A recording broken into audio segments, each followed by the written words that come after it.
আসা যাক গুরুদেবের সেই দিনটি যেটি গুরুদেব কাটিয়ে গেলেন। মহালয় আবির্ভাব হচ্ছেন, আর গুরুদেব সে সময় হসপিটালে দারুদ্ধ হলেন। কারণ মৃত্যুর দিনগুলো আমাদের বড় ভয়ঙ্কর আসে, আর সেক্ষেত্রে আমরা হয়তো মৃত্যুর দিনগুলো কামনা করলেও আমাদের জীবনে কিন্তু সেই দিনগুলো আমাদের কাটাতে অত্যন্ত যেন দেহের মধ্যে কষ্ট হয়। কারণ গুরুদেব শুভ সকাল হলেন, হসপিটাল গেলেন। এবার আস্তে আস্তে মায়ের আবির্ভাব এসে গেলেন। গুরুদেব হসপিটালের বেডে একই ব্যাখ্যা, যে দেবী দুর্গার আমরা বাংলার মাঝে সেবা করি, তিনি কিন্তু সেবা মায়ের করতেন, মাতৃ সেবা করতেন, কিন্তু তার আত্মাবৃত্তির মাঝে লাগলেন যে এবছর আমি সেবা করব। তিনি কেউ তাকে সামলাতে পারছেন না, কারণ তার একই ব্যাখ্যা, সে মায়ের সেবা আবির্ভাবে আমি বসবো। তিনি কিন্তু হসপিটালের বেডে, যখন কেউ সামলাতে না পেরে, হয়তো সে দিনটি আমার জীবনে বড় কষ্ট লেগেছিল, কিন্তু গুরুদেব যখন সেই ব্যাখ্যাগুলো বলছেন, তখন গুরুদেব যেন একটা উন্মাদ হয়ে পড়েছেন। তখন হসপিটালের বেডে যখন গুরুদেব এই ব্যাখ্যাগুলো বললেন বটে, কিন্তু চোখের জল হয়তো আমার গড়িয়ে আসছিল, কিন্তু আমি এক ক্ষোভের মাঝে এলাম। সে আপনি এখানে কি দেখাতে চাইছেন? নিশ্চয়ই সেবা আপনি গত বছর করবেন, কিন্তু এবছর আপনাকে সেবা পালন করতে দেওয়া হবে না, কিন্তু সেবা আপনি করবেন কালী পুজো, যেটা উনি করে যেতেন। তাই উনি সে সেবায় হয়তো দেবী দুর্গার আবির্ভাব কেটে গেলেন, আর হসপিটাল থেকে তাকে বসস্থানে নিয়ে আসা হলো, যেখানে তার মায়ের স্থান। এবং সেখানে কালী পুজো রাত, এক অদ্ভুত রাত জীবনের মাঝে হয়তো কেটেছে। তিনি অসুস্থতার মাঝে তার আগের দিন একে অপরকে চিনতে পারছেন না, আর যেদিনে কালী পুজোর রাত এবং শুভ সকাল হলেন, তিনি যেন সুস্থ হয়ে উঠলেন। যখন আমরা কাউকে চিনতে না পারি, আমরা তো জীবনে কিছু বুঝতে পারি না, কিন্তু তিনি শুভ সকাল হলেন, একই ব্যাখ্যা, যে সেবা আমার শিষ্য করবে। এবার আমি নির্দেশ দিলাম যে সেবা আপনি করবেন বটে, কিন্তু কালী পুজো, কিন্তু সেই কালী পুজোর রাতে কোনো পুরোহিত নেই। এবার গুরুদেবের নির্দেশ কিভাবে আমি পালন করব, এটাও অদ্ভুত খেলা, কারণ সেবার কিছুই জানি না। আর গুরুদেবকে হয়তো নির্দেশ দিয়েছি, আর গুরুদেব তো অসুস্থ, তো কিন্তু গুরুদেব সেই রাতেই এক সুস্থ হলেন, শুভ সকাল থেকে সুস্থ হয়ে গেলেন। আর যখনই বেশ কিছু ফুল নিয়ে মায়ের কাছে আমি গেলাম, গুরুদেবের অদ্ভুত একটা যেন জীবনের মাঝ দিয়ে ঘটছে। গুরুদেব উঠে দাঁড়িয়ে পড়লেন। সেদিনটি একটি দিন এমনই, সেখানে গুরুদেব কথা বলতে লাগলেন। সে মানুষটি 1.5 মাস ব্যাখ্যা বলে কোনো কিছু করতে পারছেন না, আর সেদিন তিনি অদ্ভুত ব্যাখ্যাগুলো বলছেন।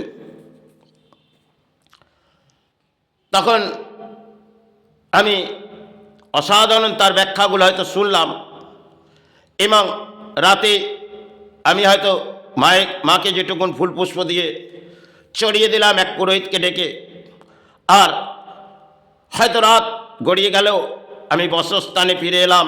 তখন আমার স্থানের কাজ নির্মাণ হচ্ছে, এবং গুরুদেবের একই ব্যাখ্যা, সে তুমি তোমার কাজগুলো করে যাও, এ পথে হেঁটো না, কিন্তু আমার নিয়ম নীতি রেওয়াজ সেটা হচ্ছে গুরুকে রক্ষণাবেক্ষণা করা। তাহলে একদিকে ধর্মের কাজও হবে, বসস্থান, আর একদিকে গুরু অসুস্থতা, তাহলে লড়াইটি দুটি পক্ষের মাঝে এটা হয়তো করতে হয়েছে। তাই গুরুদেব তার শ্রীচরণে প্রণাম জানাই। তিনি অসাধারণ অসাধারণ কাজ হয়তো করেছিলেন বটে, আর জীবনে হয়তো দক্ষ দারিদ্রতার মাঝে তার কেটেছিলেন বটে, কিন্তু সেটা ধর্মের মাঝে আশ্রয় নিলে হয়তো কাটতে পারে। কিন্তু তিনি যা বুঝিয়ে গেছেন সেটা অসাধারণ। কারণ যখনই কালী পুজোর রাত কেটে গেলেন, শুভ সকাল হলেন, তিনি ফের অসুস্থতা হয়ে পড়লেন, আর ওঠার ক্ষমতা নেই। তিনি কিন্তু একই ব্যাখ্যা বললেন বটে, যেটা সে জগদ্ধাত্রী পুজোর আগের দিন আমি ওনার সন্তানকে বললেন, আর তোদের কষ্ট দেবো না, আমি ফিরে চলে যাব। শুভ সকাল ওনার সন্তান একটি ব্যাখ্যা বললেন, আমি চমকে উঠলাম। কারণ দীপাবলির পর, কালী পুজোর পর তিনি কিন্তু একটি ব্যাখ্যা বললেন।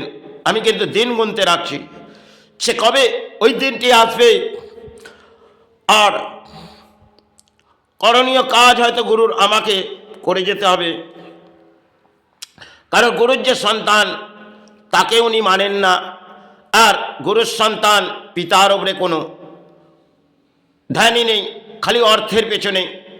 তাহলে লড়াইটি ধর্মের মাঝে থেকে গুরুকে হয়তো শ্রীচরণে গুরু আজ গেছেন, বহু সময় হলো, তাহলে সেই কাজগুলো আমায় করে যেতে হবে।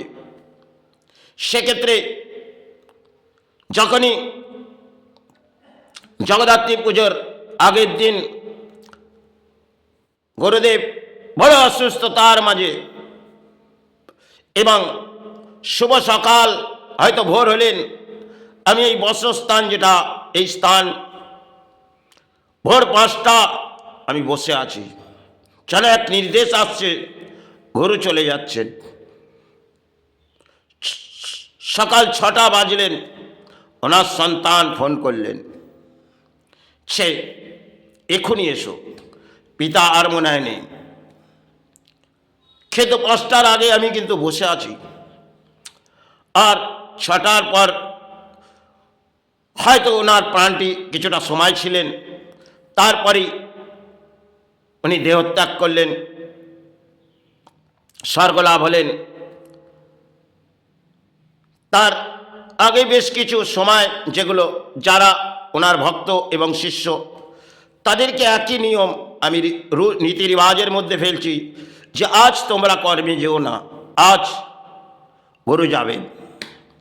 কিন্তু কেউ এই ব্যাখ্যা শুনলেন না, সবাই নিজে নিজের কর্মস্থানে গুরুদেবকে দেখে চলে গেলেন, আর গুরুদেব স্বর্গলাভ করে নিলেন। কাজ সম্পূর্ণ সেটি হয়তো ওনার সন্তানকে দিয়ে আমি আমার করে দিলাম। কারণ গুরু যতক্ষণ ছিলেন ততটা আমার দায়বদ্ধতা ছিলেন, তাই আমি সে কাজ হয়তো মাতৃচরণে সে কাজ আমি করেছি। আমি ধর্মের সেবা কিছুই জানি না, কিন্তু গুরুদেব বারংবার আমাকে সেবার মাঝে নিয়ে এসেছিলেন। কিন্তু আমি একটি ব্যাখ্যা বলেছিলাম, যে পথটি আপনি হাঁটছেন ও পথে আমি যাব না। কারণ গুরুদেব সামাজিক অর্থ নিয়ে সেবা করতেন। তাই একটি দিন গুরুদেবের চোখে জল ভেসে এলেন, কারণ সমস্ত শিষ্যর সামনে তিনি একই ব্যাখ্যা, সে আমার জায়গা ইনিই রক্ষা করবে, কিন্তু সে যোগ্যতার আমি নয়, আর উনি যেটা করে সেটা সমাজ থেকে অর্থ।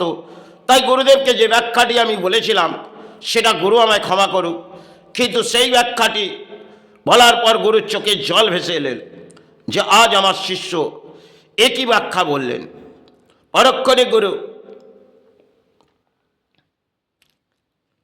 আমার পিঠে চাপড়াতে লাগলেন, কারণ গুরু দেখলেন যে আমি হয়তো সমাজ থেকে এত সেবা করেছি, এত অর্থ নিয়ে, আর আমার শিষ্য যাকে আমি চাইছি তিনি এই কাজের মধ্যে যুক্ত নয়। হয়তো মাতৃকে নিয়ে উনি আবির্ভাবে থাকে, কিন্তু আর তিনি স্থান গড়তে চাইছে, আর আমারও ডাক চলে এসেছে। গুরুদেব স্থানের আগে ব্যাখ্যা দিয়েছিলেন যে তুমি স্থান গড়ো, আমি সন্তান ছেড়ে জায়গায় চলে যাব। সময় একটা জীবনের মধ্যে গুরুদেব ব্যাখ্যা দিয়েছিলেন। গুরুদেব যে কাজগুলো করতেন তাতে সফল করে দিয়ে যেতেন। হয়তো সমাজ থেকে অর্থ নিতেন বটে, কিন্তু দুঃখ দারিদ্রতার মাঝে গুরু কাটিয়েছিলেন। সময় ক্ষেত্রে গুরুদেব বহু কিছু কর্মের কাজ, ধর্মের কাজ করে গেলেন। সে সমস্ত কাজের যোগ্যতা আমি নয়, আর আমি শিখেও নি, কারণ গুরু কিছু নির্দেশ দিয়েছিল, সেই নির্দেশ আমি পালন করতে পারিনি। এটা আমি মাতৃর চরণে ক্ষমা চেয়ে নিই। তাই গুরুদেব আজ শ্রীচরণে বহু সময় গেছেন। হয়তো আজ আমি আছি, কাল আমায়ও যেতে হবে। হয়তো মৃত্যুর সময় আমাকে বড় কষ্টের মাঝে লড়াই করতে হচ্ছে। তাই গুরুদেব শ্রীচরণে নি, মাতৃ শ্রীচরণে। এছাড়া জীবনে তো কিছুই যাবে না। এসেছি আজ, কাল হয়তো পাত্রের চরণে ফিরে যেতে পারি, গুরুর চরণে। গুরুদেব তিনি বহু সময় গেছে, আজ তার সন্তান সে লড়াইটি শেষ পথেই করে যাচ্ছে। জানি না আর কতটা সময় এই ভূমিতে কাটাতে হবে। গুরুদেব একায়ার মুক্তি দাও, গুরুদেব একায়ার মুক্তি দাও মাতৃ। যাই হোক, এই অডিও আর বইছে না। জীবনের বহু হয়তো ইতিহাস, সে সমস্ত ব্যাখ্যা বললে তা হয়তো ব্যাখ্যা করা যায় না। তাই সময় কামাখ্যা স্থান তিনি হয়তো দীক্ষা দিয়েছিলেন বটে, আর সে দীক্ষা হয়তো জীবনে একটা দীক্ষা হয়তো গুরু দিয়ে গেলেন। আমি 3টি দীক্ষায় দীক্ষিত। উনি বৈদ্য দিলেন, ঠাকুর অনুকূলে নিয়েছিলাম বহু সময় আগে, আবার তন্ত্র এলাম। জীবনে একটা খেলা হয়তো এই দীক্ষার মাঝ দিয়ে চলেছিলেন। আজ মাতৃশ্রী চরণে নেই, কারণ এই কায়ার মুক্তিটা, কারণ যখন নিদ্রা না থাকে তাহলে এই ভূমিতে কতটা সময় কাটানো। জয় গুরু, জয় মা। এদেও বইছিলাম।